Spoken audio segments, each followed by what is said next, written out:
speak to the common man, to explain to them. Donc je ferai un petit plan, une petite introduction pour expliquer la base philosophique de cette nouvelle loi. En deuxième point, je parlerai le pourquoi de cette nouvelle loi.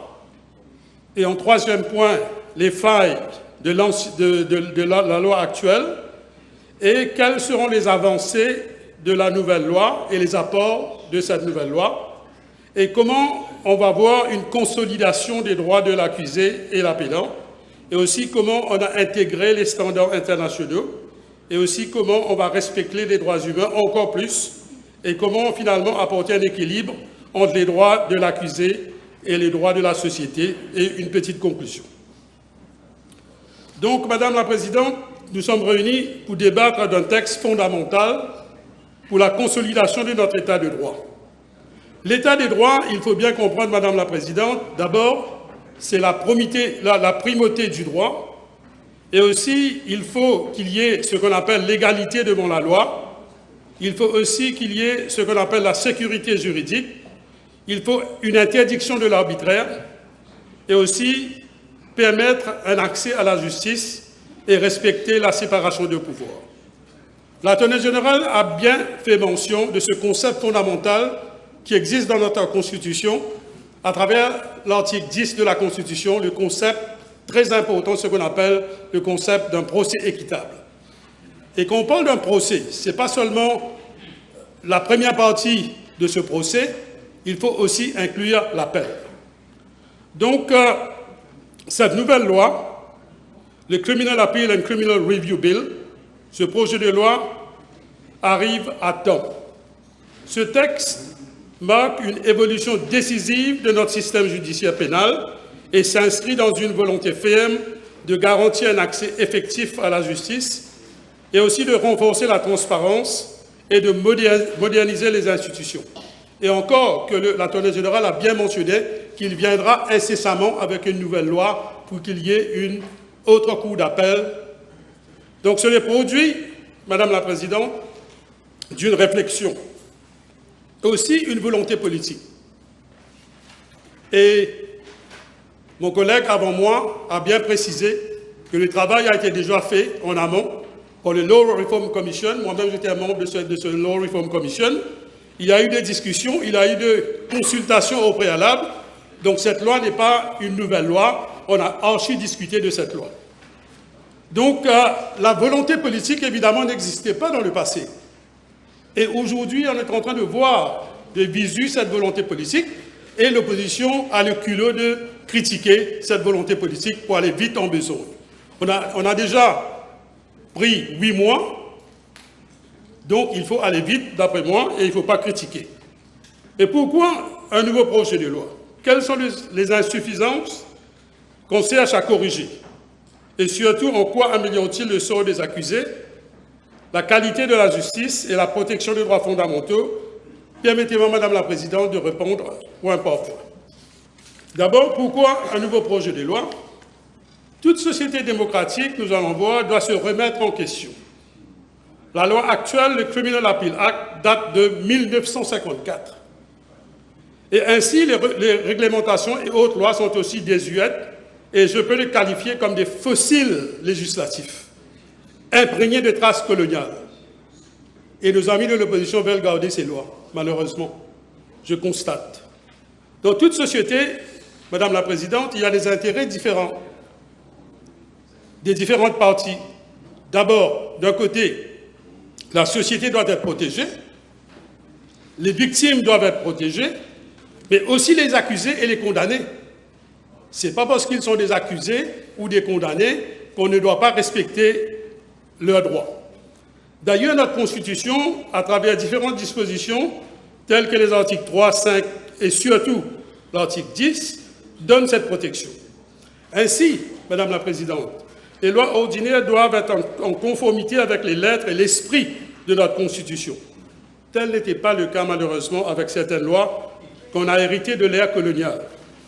Le législateur a l'obligation constitutionnelle, je dirais, et aussi légale et aussi morale, de trouver le juste équilibre pour concilier les différents intérêts compétitifs dans une société guidée par un sens de justice, équité et respect de la démocratie et les droits humains. Ce projet de loi est né d'un constat. Notre cadre juridique existant en matière d'appel et de révision pénale était devenu obsolète, aussi fragmenté, comme bien précisé par l'attorney général et mes autres collègues, et inadapté aux exigences contemporaines de la justice. Donc les règles sont éparpillées, comme bien précisé par mes collègues avant, tantôt dans le Criminal Appeal Act, dans le Criminal Appeal Rules, tantôt dans le DIC, c'est-à-dire le District and Criminal Appeals Act, et dans d'autres lois et d'autres réglementations, et évidemment, cela manquait de clarté, d'uniformité et aussi d'efficacité. En somme, il s'agissait d'un cadre hérité de l'époque coloniale qui peinait à garantir une justice équitable, rapide et accessible à tous, en particulier aux personnes vulnérables et aussi aux personnes sans ressources juridiques. Et ce gouvernement a à cœur l'intérêt de ces personnes. Le nouveau projet de loi, Madame la Présidente, vise donc à centraliser d'abord, clarifier et renforcer les procédures relatives à l'appel et à la révision des affaires pénales, tout en les adaptant aux meilleures pratiques internationales. Maintenant, quelles sont les failles sous l'empire de la loi actuelle? Quelles étaient les failles des lois précédentes? D'abord, Madame la Présidente, il y avait une incohérence juridique. Les règles étaient dispersées dans plusieurs textes. Donc, c'est pour cela, je pense qu'on vous fait une comparaison entre la loi actuelle et le projet de loi. Vous allez voir que le nouveau projet de loi est beaucoup plus structuré en 6 parties, comme bien indiqué par l'attorney général. Par contre, si vous faites, et c'est ça le drame, je crois que le membre de l'opposition n'a pas bien lu l'ancienne, c'est-à-dire la loi actuelle, le Criminal Appeal Act. Vous allez voir que parce qu'il y avait un drafting qui datait de 1954, c'était une espèce de désordre. Par contre, avec la nouvelle loi, nous allons voir que c'est très très bien structuré. Donc il y avait aussi une autre lacune, c'est-à-dire il y avait une complexité procédurale, et d'ailleurs les démarches pour faire appel ou demander une révision étaient trop techniques, je dirais, inaccessibles pour les non-initiés, et souvent hors de la portée des justiciables, surtout ceux qui n'avaient pas d'avocat.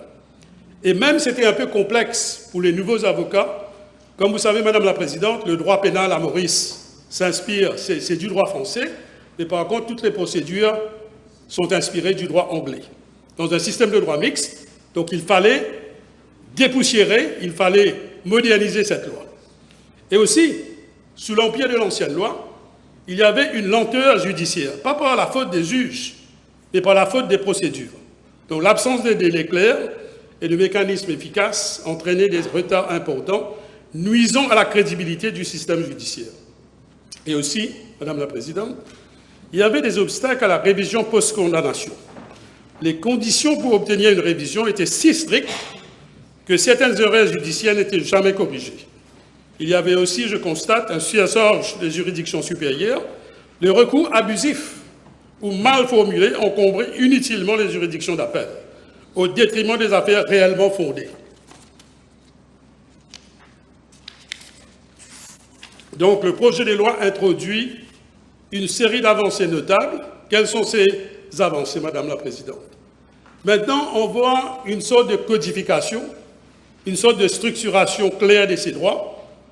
L'ensemble des droits relatifs à l'appel et à la révision est désormais regroupé dans un seul texte, très important, garantissant d'abord la lisibilité, la cohérence et aussi une meilleure compréhension pour les profanes. Nous voyons aussi avec la nouvelle loi une accessibilité accrue, la simplification des procédures facilite l'accès à la justice, un point très important je dirais, notamment pour les personnes non représentées ou issues des milieux défavorisés, et je mets l'emphase sur les gens issus des milieux défavorisés. Et aussi, une autre innovation, nous voyons cette fois-ci un filtrage, un point très important, un filtrage de recours non fondés. Avant, cela n'existait pas. ce qu'on appelle il faut passer par un leave to appeal. Donc l'introduction d'une procédure de demande d'autorisation permet aux juridictions de se contenter sur les cas présentant un véritable enjeu juridique. On a introduit aussi, Madame la Présidente, plus de souplesse pour les preuves nouvelles, un point aussi très innovateur. Le texte facilite l'introduction d'éléments de preuve découverts après le procès, afin de prévenir des erreurs judiciaires. On voit aussi une dématérialisation des procédures, un point aussi très important. Il ouvre la voie, Madame la Présidente, à une gestion, dans un contexte moderne, une gestion numérique des recours, accélérant leur traitement et réduisant les lourdeurs administratives. Donc, avec la nouvelle loi, on verra des délais beaucoup plus encadrés. Le projet fixe des délais clairs pour l'introduction et le traitement de recours, assurant une justice beaucoup plus rapide. Nous voyons aussi, Madame la Présidente, une consolidation des droits de l'accusé et l'appelant. Donc, comment ce projet de loi renforce-t-il les droits de l'accusé? Ce texte consacre, vous allez voir, pleinement les droits procéduraux fondamentaux. D'abord, le droit d'être entendu. Toute personne condamnée a le droit de faire valoir ses arguments en appel ou en révision, avec l'assistance d'un avocat si elle le souhaite. Accès aussi à l'aide juridictionnelle, et là c'est un point très important, on a pu lier ce point fondamental avec l'autre projet de loi qu'on avait passé. Donc le projet s'articule avec la réforme de l'aide légale pour garantir que personne ne soit privé de recours pour des raisons financières. Et aussi, on verra une réévaluation de la peine. Il permet de revoir des sanctions disproportionnées ou prononcées dans des conditions contestables. Protection contre l'injustice, le texte, Madame la Présidente, autorise les juridictions à ouvrir les affaires en cas de doute sérieux sur la culpabilité, même après l'épuisement de recours ordinaire. Et ça, c'est un point qui a été touché par mon collègue. On a suivi de près aussi, dans une société démocratique moderne, il faut suivre absolument les standards internationaux. Et là, nous allons voir que ce projet de loi est aligné sur les engagements internationaux, le pacte international relatif aux droits civils et politiques, et consacre le droit à un procès équitable et à un recours effectif. Les principes de Bangalore, par exemple, Madame la Présidente, sur la déontologie judiciaire, qui prônent l'indépendance et la compétence et l'intégrité du judiciaire. Et aussi les bonnes pratiques du Commonwealth, très important, ainsi que les recommandations du Comité des droits de l'homme des Nations Unies, encore un point très important, qui insiste sur l'importance des mécanismes efficaces de révision post-condamnation. Donc, en ce sens, Madame la Présidente, le projet replace notre législation pénale dans les girons des États modernes et démocratiques, respectueux des droits fondamentaux. Donc, c'est pour cela que je suis surpris comment mon ami de l'opposition, au lieu de féliciter le gouvernement, au lieu de féliciter l'Attorney général, est en train de critiquer. Donc, nous voyons aussi une consolidation des droits humains, un point très important. Et comme vous voyez bien, ce nouveau gouvernement a hâte de consolider les droits humains. Donc nous voyons un respect de l'état de droit et des droits humains. Ce projet de loi, encore une fois, Madame la Présidente, est une affirmation du respect de l'état de droit. Il garantit la transparence dans le fonctionnement de la justice pénale. On voit aussi une responsabilité accrue des juridictions à rectifier leurs erreurs, l'égalité devant la loi pour que nul ne soit désavantagé dans l'exercice de ses droits. Il répond aussi, Madame la Présidente, à des exigences morales fondamentales, un système juste, n'est pas celui qui ne se trompe jamais, mais celui qui reconnaît des fautes et les corrige. Donc, quel impact sur l'ensemble du système pénal? Nous voyons bien, nous allons voir avec cette nouvelle loi, ce projet de loi, une modernisation du système judiciaire. Le projet rationalise le flux des dossiers, réduit le retard et renforce l'autorité des décisions judiciaires. Nous allons voir aussi avec ce nouveau projet de loi, Madame la Présidente, une crédibilité renforcée. En permettant une justice plus accessible, rapide et équitable, il renforce la confiance du public dans l'institution judiciaire. Et ça, c'est absolument important pour une démocratie. Nous voyons aussi une justice beaucoup plus substantielle. Il ne s'agit pas uniquement de suivre les procédures. Procédures, oui, mais il y a des limites à des procédures, mais de rendre des décisions justes dans l'esprit du droit. Et finalement, nous voyons, Madame la Présidente, un juste, et ça c'est important dans une société, un état de droit. Nous voyons un équilibre entre les droits de l'accusé et les droits de la société. D'une part, il faut protéger la société en général, les victimes aussi, on n'a pas oublié, mais il faut respecter les droits d'un accusé. Et cela, il y a une garantie constitutionnelle. Donc ce texte réussit, Madame la Présidente, nous allons voir, à trouver un équilibre, je dois concéder, délicat, mais nécessaire pour une société démocratique. Il protège les droits fondamentaux de la personne condamnée sans remettre en cause inutilement les décisions de justice. Et là aussi, c'est un point très important à retenir. Il évite le recours dilatoire ou abusif parfois, qui saperait la stabilité du système. Il préserve les intérêts des victimes de la société en assurant que la justice soit rendue de manière efficace et sans impunité. Donc finalement, c'est un modèle d'équilibre. D'une part, rigueur judiciaire, humanisme et respect des droits de l'homme. En conclusion, Madame la Présidente, le Criminal Appeal and Criminal Review Bill n'est pas une simple réforme technique, comme bien précisé par l'Attorney General. Il s'agit en effet d'un acte de foi dans la justice, un acte de foi de notre Premier ministre et du Vice-Premier ministre dans la justice et de tous les membres de cette Assemblée, aussi un signal clair que notre République ne va pas tolérer l'injustice, même au nom de la procédure. Il modernise notre appareil judiciaire, renforce les droits fondamentaux et consolide la paix sociale pour une justice beaucoup plus crédible, accessible et surtout équitable.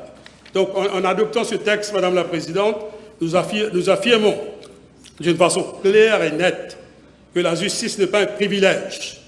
Je mets l'emphase sur ce point, mais un droit et qu'aucune erreur judiciaire ne doit rester irréversible. Je vous remercie, Madame la Présidente. Merci beaucoup. Merci. Je suis jalouse de ne pas pouvoir prendre la parole. Allez-y, Honourable Member. Thank you. Honourable Minister. Thank you. Minister. Madam Speaker, in fact, when one reads the explanatory memorandum of this piece of legislation, there are certain words that are used that, in fact, gives the clue as to what exactly this legislation is all about. Now, when the word clarify is used, and immediately after that, simplify, and then the third word uses standardize, it's clear that this bill is doing nothing else than simply do exactly what those three words say. Now, it takes some qualities in certain people to be able to complicate what is simple. And it's exactly what I've witnessed today. Now, there are various reasons why such things are done in order to complicate what is simple. It's either one wants to be of bad faith and therefore only open one's mouth for the sake of uttering certain words and making certain sounds, or it is to try to be constructive. Now, what I've heard the opposition, and allow me to halt at this juncture and say, once again, ladies and gentlemen watching us outside this assembly have the opportunity today to see the opposition benches again. Again. Again. I said again 3 times because all 3 members who usually are seated there, who have, I'm sure, a lot of interesting things to contribute to the debate. I'm trying to be nice, Prime Minister. Too nice. Too nice. I'm just trying to be very diplomatic. It's not that I agree with whatever they say, and I'll show why I don't agree, and I'm not going to be very long. They are not here again. And what exactly would be the explanation for their absence? It's a pity. It's a pity because they are here in order to be able to encourage this culture of debate. We do not have the monopoly of knowledge. We are not always right. We may debate and come to the best solution for the people of Mauritius. That's the whole idea of this democracy. And the fact that they are not here again and again and again shows exactly how they hold this population in high esteem and what type of esteem they hold the population in. So let me go back to the Constitution. My late father, Senior Counsel Mohammed, always said to me whenever I started practicing law, even after 20 years or 30 years of practice, he would say that, go to the law, read the Constitution. And I read section 10 of the Constitution, which is in subsection 5.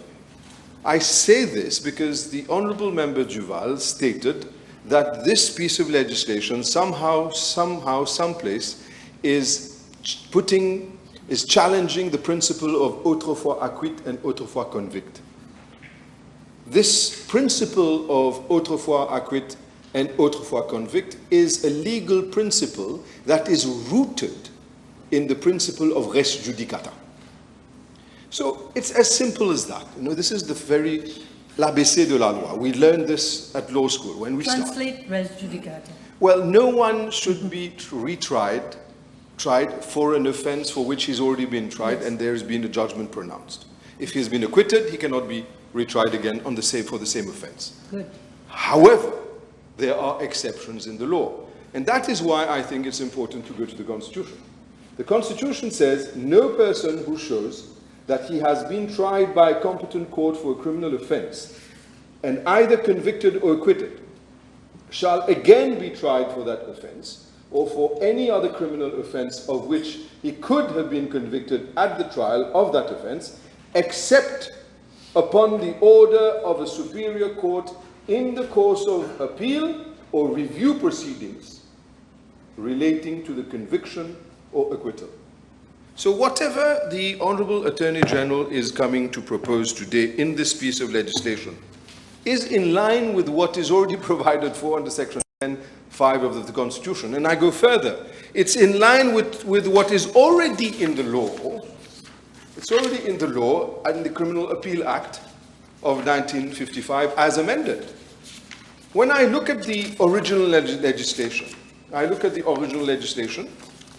and I see here Section 11 of the law as it is, supplementary powers of the law, Section 11, and this is a section of the law that the Honourable Member referred to, ordering a witness who would have been compellable witnesses at the trial to attend that particular subsection, or subsection C, receive the evidence, if tendered, of any witness who is a competent but not compellable witness.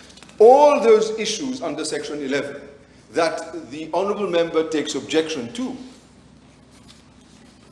it's amazing. He takes objection to what is in the law, the bill now, when it is already provided for under Section 11 here. The only thing that he has done, the Attorney General, his office has come and clarified everything. Nothing more. He said that there is importance for him to have consulted. This government understands the meaning of consultation. This government, and the proof, let's look at the finance bill of today. It's been circulated today.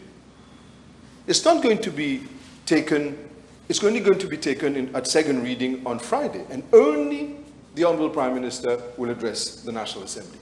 On next Tuesday, we're giving ample time for everyone to be able to ascertain, assess, study, be ready for the debate, because this government understands and appreciates and values the importance of consultation, the importance of circulating a bill that changes the things fundamentally. But here, the question that I put, and this is what he should have put, is there any fundamental change of such difference, of such importance, that would warrant the need for consultation? And here, I don't see any fundamental change in principles. No change whatsoever, in actual fact, apart from clarifying the issues that cropped up in the case before the Supreme Court, the Megro case, and other cases with regards to delay, when to appeal, at conviction, at the time of sentence, the delays, everything is clarified.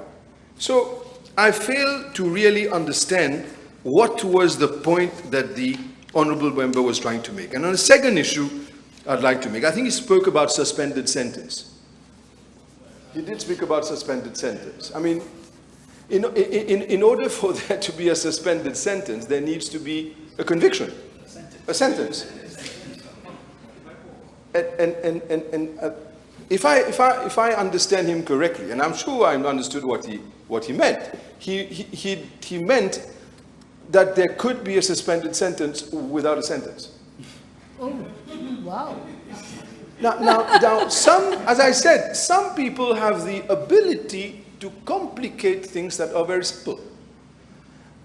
I am at great difficulty in understanding how can one have a suspended sentence without a sentence. Now, I understand why he has allied himself with the MSF. I mean, they really make a mess of things. Fair enough. So, now, Madam Speaker, let me take this opportunity to, it's not, I don't say it simply for the sake of saying it. I really mean it. I'd like to thank the Attorney General for having understood that there was the need to simplify, clarify, and what's the purpose of doing all this? The purpose of doing all of this is also to satisfy what the principles of democracy, to create ease of access, clarity, resource optimization, efficiency. All this is in the spirit of giving sense to what democracy is. Removing it from black on white written in a book and making it, we breathe democracy. And the proof of the pudding, as the Honorable Prime Minister always says, is in the eating. You see, they have always tried to criticize this government about many things. And it's their right. But let me say it, and I think it's important for the people to understand. Each and every piece of legislation that have been brought to this House the underpinning has been to consolidate democracy. And even if they are to go outside and criticize, which is their right, they will have no one trying to arrest them for having the right to express their views. On the contrary, they are entitled to have their views, even if it makes no sense. They're entitled to it. Thank you very much. Yes, Honourable Attorney General, your summing up speech.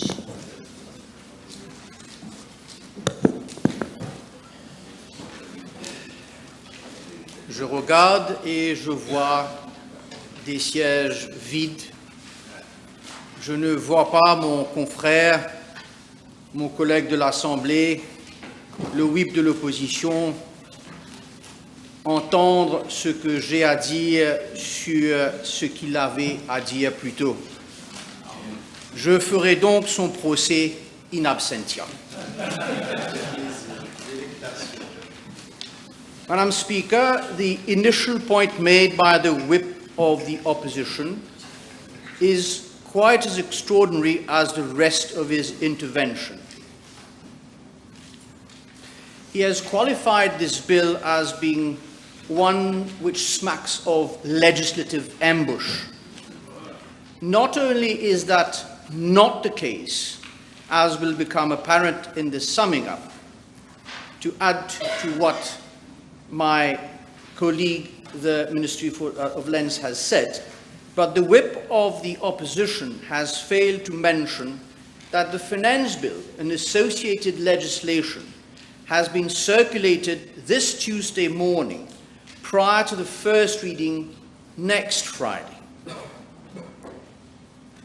And given the time we shall start on Friday, we shall hear only the mover of the bill on Friday at second reading stage, and the opposition will have ample time, another 3 more days, to be ready to reply to the Prime Minister's address, and this they will do next Tuesday. So the surprising accusation of the whip of the opposition is, to use an oft-quoted expression by our own courts, is an accusation which is devoid of any merit. The second matter he had to say as an introduction to his speech was that we had not held formal consultations with the Bar Association, the Law Society, and the Law Reform Commission.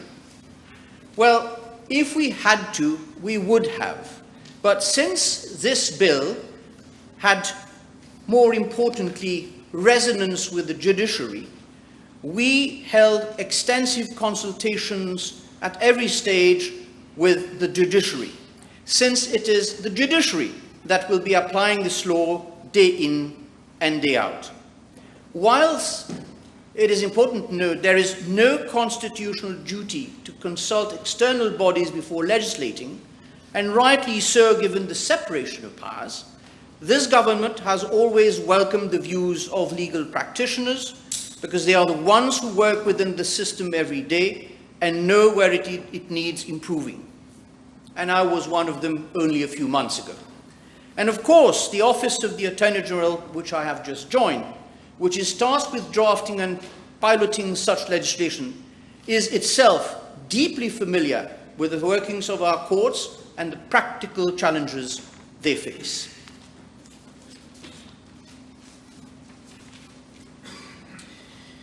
Madam Speaker, having had to sit and hear the quite extraordinary statements of the whip of the opposition, I am still reeling in disbelief at what he has said. Clearly, and I'm being very polite, he has no idea of what this bill is all about.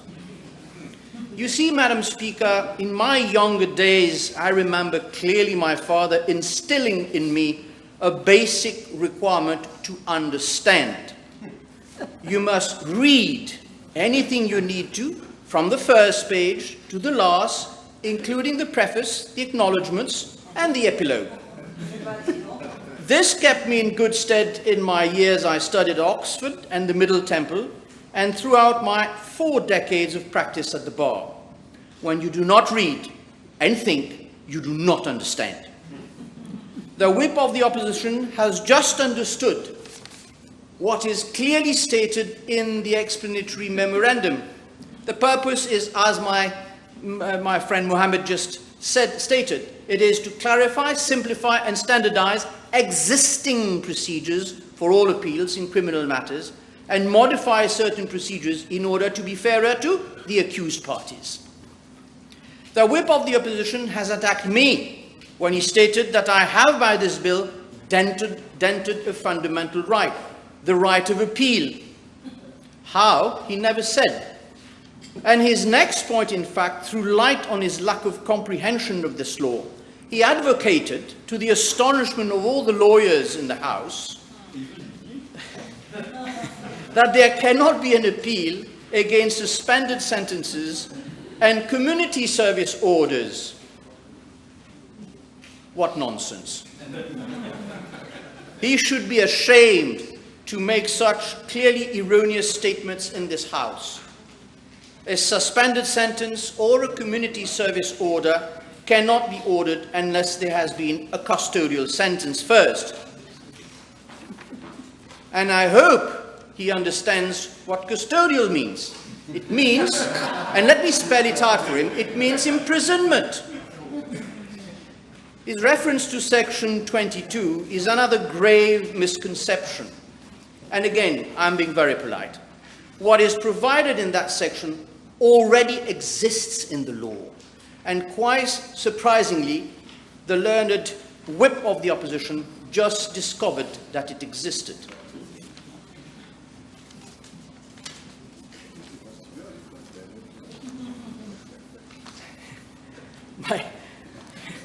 The Minister for Lands has, of course, taken us through the principle of autrefois acquit and autrefois convict. He has not answered the question of the chair regarding res judicata. Res judicata means already decided, already adjudicated upon. I just wanted everybody to understand.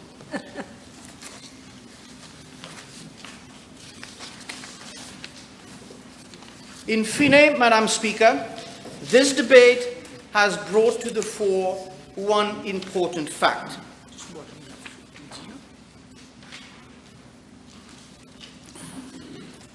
that this law has become absolutely necessary not only to bring certainty, clarity, and simplification to the law, but it is also, and it has become absolutely necessary to ensure that some law practitioners who unfortunately do not know their basic law will now be able to refer to only one statute in order to advise their clients as to the appeal process in criminal matters.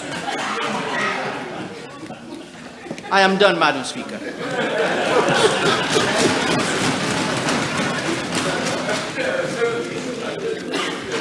Yes. Honourable Attorney General. Honourable Attorney General, you have to commend the bill again. Yes, and then the motion has the seconded motion, yes. Honourable Mohammed is seconding the motion. The question is that the criminal appeal and criminal review bill be read a second time. Those in favour say aye. Aye. Those against say no. The ayes have it. Committee stage. Aye.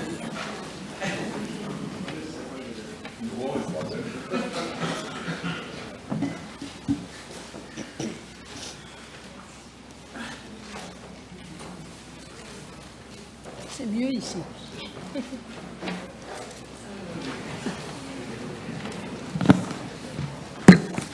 Okay. Clause 1, Clause 1 show title, Clause 2 interpretation, Clause 3 notification of right to appeal, Clause 4 compulsion of Court of Criminal Appeal, Clause 5 jurisdiction and powers of Court of Criminal Appeal, Clause 6 procedure to appeal to Court of Criminal Appeal, Clause 7 notice to resist appeal before Court of Criminal Appeal, Clause 8 appeal proceedings before Court of Criminal Appeal, Clause 9 application for review to Court of Criminal Appeal, Clause 10 compulsion of Supreme Court, Clause 11 jurisdiction and powers of Supreme Court, Clause 12 procedure to appeal to Supreme Court, Clause 13 notice to resist appeal before Supreme Court, Clause 14 appeal proceedings before Supreme Court, Clause 15 stay of proceedings, Clause 16 suspension of restitution of property pending appeal, Clause 17 bail and custody of appellant. The question is that Clause 1 to 17 stand part of the bill. Those in favour say aye. Those against say no. The ayes have it. Clause 18. Wait. Clause 18, custody of documents and exhibits. Clause 19, skeleton arguments and submissions. Clause 20, general powers of appellate court on appeal. Clause 21, wrong decision or miscarriage of justice. Clause 22, defect in information, warrant or summons. Clause 23, omission or mistake. Clause 24, incompetent or improper evidence. Clause 25, serious irregularity. Clause 26, unreasonable verdict of jury. Clause 27, special verdict by jury. Clause 28, conviction on other count or part of information. Clause 29, conviction for other offense. Clause 30, no record of subordinate court. Clause 31, acquittal on account of insanity. Clause 32, bar to subsequent prosecution or dismissal of charge. Clause 33, other powers of Supreme Court and appeal. The question is that clauses 18 to 33 stand part of the bill. Those in favour say aye. Those against say no. The ayes have it. Clause 34, general powers of Court of Criminal Appeal on review. Clause 35, deduction of time spent in custody. Clause 36, extension of time. Clause 37, legal aid. Clause 38, director of public prosecutions for state. Clause 39, costs on appeal. Clause 40, rules. Clause 41, repeal. Clause 42, consequential amendments. Clause 43, savings. Clause 44, commencement. The question is that clauses 34 to 44 stand part of the bill. Those in favour say aye. Aye. Those against say no. The ayes have it. Title enacting clause. The question is that the title and enacting clause stand part of the bill. Those in favour say aye. Those against say no. Aye. The ayes have it. The question is that I do report to the House that the Criminal Appeal and Criminal Review Bill number 17 of 2025 has passed the committee stage without amendment. Those in favour say aye. Aye. Those against say no. The ayes have it. I will now move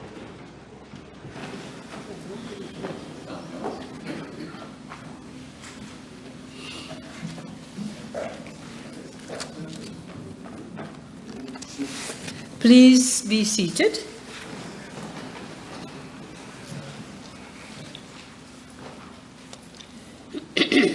Honourable members, I have to report to the House that the Criminal Appeal and Criminal Review Bill number 17 of 2025 has passed the committee stage without amendment. Third reading. I move that the bill be read third time. Yes, seconded. Yes, Mr. Mohammed. The question is that the Criminal Appeal and Criminal Review Bill number 17 of 2025 be read the third time and passed.